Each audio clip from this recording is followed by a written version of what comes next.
Salut tout le monde, c'est Kirby54, bienvenue pour cette présentation d'un de mes jeux préférés sur la PS4 et Xbox One. J'ai tellement apprécié ce jeu que j'ai décidé de refaire celui-ci sur la Xbox One afin de débloquer les 1000G après avoir débloqué le trophée platine sur PS4. C'est peut-être aussi parce que j'ai pu le trouver pour pas trop cher en magasin. Et ce jeu, c'est en fait le Tropico 5. Mais pour cette vidéo, ce sera la version Xbox One. Tropico est une série qui est sorti à la base sur PC et c'est un jeu de gestion. Et le genre gestion est très peu représenté sur console de salon. C'est également pour ça que je passe énormément de temps sur ce jeu. C'est hyper chronophage, c'est-à-dire que vous ne voyez pas le temps passer. Et pour ceux qui s'en souviennent, j'avais mis en tant que coup de cœur 2015 le Tropico 4. Et lorsque j'avais vu que le Tropico 5 était sorti sur la PS4, allez on refait, même si c'est à peu près pareil, il y aura certainement des bonus, d'autres fonctionnalités, et puis j'adore Tropico, j'adore les jeux de gestion, et ça faisait tellement longtemps que je n'avais plus fait ce genre de jeu depuis ma période PC que je suis comme un dingue sur cette série là. Ce sera peut-être le début d'une série. Cette première vidéo sera consacrée aux bases du jeu. Comme c'est un jeu de gestion, il est un petit peu compliqué à prendre en main, ce qui est un petit peu normal. Mais dès que vous connaissez les bases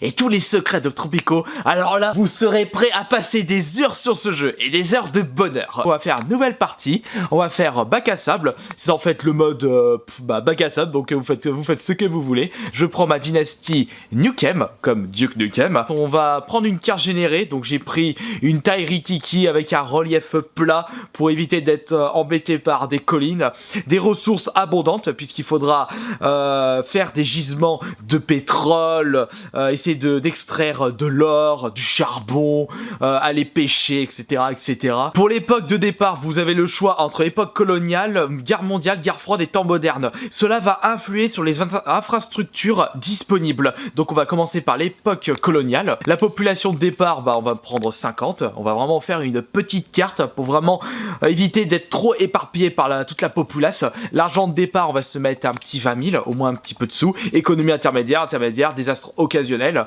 ainsi que victoire, on va faire victoire par l'argent, c'est-à-dire 200 000. Si j'ai 200 000 $ sur le compte, j'aurai gagné la partie. Avant de commencer, il faut mettre le temps à l'arrêt. Au moins, ce qui est bien dans ce jeu, c'est que vous pouvez faire soit temps normal, temps accéléré ou à l'arrêt. Si vous avez plusieurs infrastructures, des choses à mettre en place, vous pouvez mettre à l'arrêt pour que vous puissiez ne pas trop être submergé par les différents événements et par la population qui fait que de gueuler. Bon, au début c'est bien, à l'époque coloniale, il n'y a pas de manifestation, les gens ils gueulent pas pour rien, mais après lorsque vous arrivez dans les temps modernes, les crises, les grèves, tout va. Qu'est-ce qu'il faut faire afin d'augmenter la taille de votre ville, essayer de récupérer un maximum de ressources, enfin, essayer d'arriver à l'objectif de votre mission bac à sable, c'est-à-dire atteindre les 200 000 $. Il va falloir créer du profit, créer de l'argent et essayer de satisfaire un maximum votre population.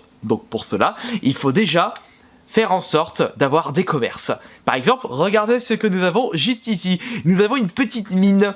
C'est en fait un gisement de bauxite, si ça s'appelle bien comme ça. Avec cette ressource, vous allez pouvoir par exemple créer des voitures, mais ce sera seulement à l'époque guerre froide. En attendant, vous pouvez extraire cette ressource et l'exporter vers d'autres pays afin de récupérer de l'argent. L'exportation dans ce jeu, c'est très important. Pour récupérer également des sous, vous pouvez faire du tourisme, mais là vous êtes seulement à l'époque coloniale, ce n'est pas encore débloqué. Vous pouvez également faire des petits commerces dans votre ville, mais le meilleur moyen pour récupérer le maximum d'argent dans ce jeu, c'est l'exportation. Petit événement bleu qui vient de s'afficher. Sa Majesté a besoin d'argent pour bâtir un nouveau palais sous-marin. Ok, pour pouvoir satisfaire cette demande et réussir l'objectif nouvelle plantation, il va falloir sélectionner les bâtiments à construire. Pour cela, vous appuyez sur le bouton Y et vous avez tous les bâtiments que vous pourrez construire lors de votre partie.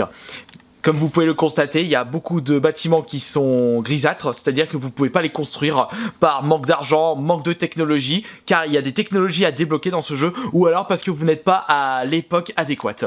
Par exemple, vous ne pouvez pas faire un supermarché à l'époque coloniale parce que ça n'existait pas à l'époque, ce sera seulement débloquable en guerre froide. Donc nous allons faire une petite plantation. On sélectionne ça, ça va me coûter 2000 $, et une plantation va permettre de générer 8 emplois supplémentaires pour ma population. Vous ne pourrez pas faire genre une 100 plantations si vous n'avez pas le nombre de personnes disponibles pour pouvoir faire ce travail là. C'est pour ça qu'il faut bien gérer la population et les différents emplois. Donc nous allons sélectionner le coton. Vous allez là où il y a beaucoup de verre, ce qui voudra dire que la terre sera riche. Alors on va le mettre où, ce petit? On va le mettre ici. Allez, ici tu seras très bien. Hop. Par contre, il faut bien relier certains bâtiments avec des routes, car sinon vos transports ne pourront pas récupérer les ressources. Donc on va relier ceci. Hop. On met une petite route ici. On va en profiter pour relier cette route vers la mine. Hop. Mais par contre la mine je peux pas la construire tout de suite, car il faudra que je débloque la technologie, la pelle. Et pour débloquer des technologies, il faut fabriquer des bibliothèques. Donc on va faire cette plantation. J'ai mis le temps à l'arrêt, comme ça ne se construit pas tout de suite, donc j'ai largement le temps de faire quelques petits bâtiments. Ensuite, ce qu'il faut savoir, c'est que pour pouvoir construire vos bâtiments dans ce jeu, il vous faudra de la main d'œuvre. Et la main d'œuvre sera disponible avec vos bâtiments bureaux des chantiers. Là, j'ai 8 personnes qui travaillent là-dedans, donc c'est complet.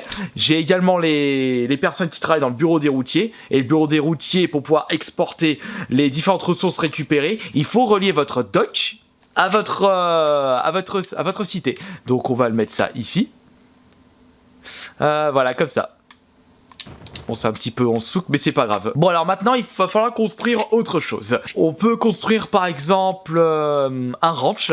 Les ranchs vont vous permettre d'élever du bétail, donc soit des lamas, soit des cochons, soit des chèvres, ou alors des vaches, des bovins. Selon l'élevage, vous aurez différentes ressources créées. Par exemple, les bovins, vous pourrez faire du lait et de la viande, chèvres seulement du lait, les lamas de la laine et les cochons de la viande. Donc moi, ce qui est bien, c'est que je fais les bovins parce que ça fait les deux. Et je pourrais peut-être faire également, allez, on va faire un ranch à côté et on va faire un ranch de chèvres ou de lamas. Non, allez, les lamas, ce sera très très bien, juste à côté.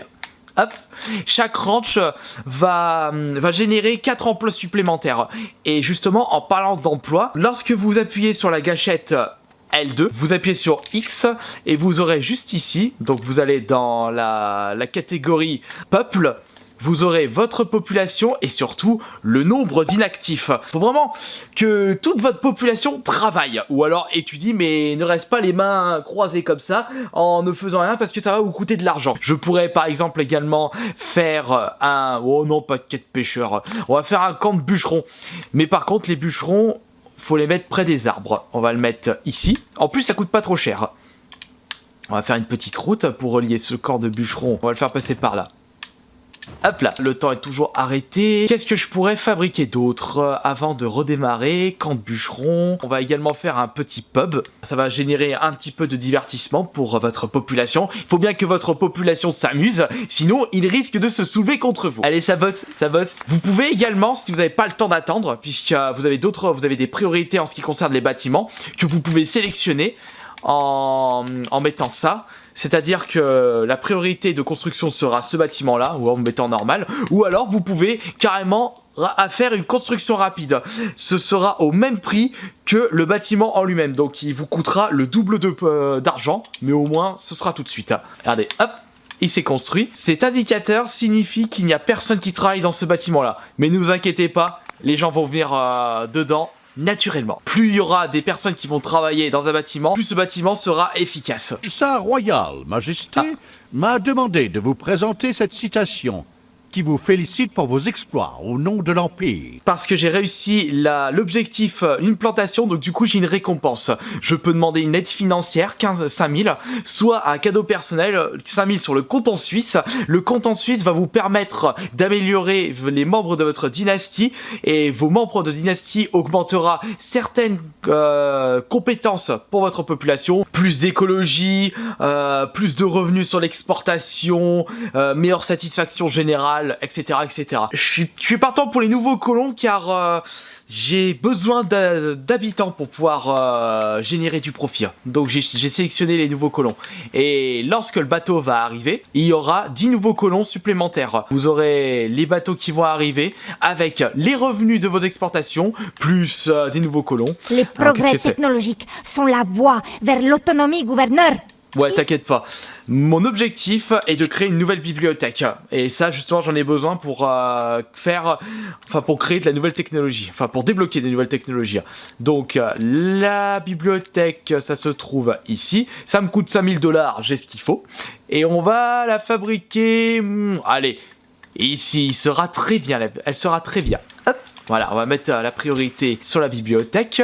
Allez, ça bosse, ça bosse. Bon, la carte, elle est vraiment toute petite, j'ai rien. Au moins, c'est pas trop bordélique, vous pouvez bien gérer votre population. Mais vous allez voir, vers la fin du jeu, où vous aurez tous les bâtiments, vos usines, vos industries, vos commerces. C'est pas tout ça, mais je vais quand même peut-être faire une petite épicerie. L'épicerie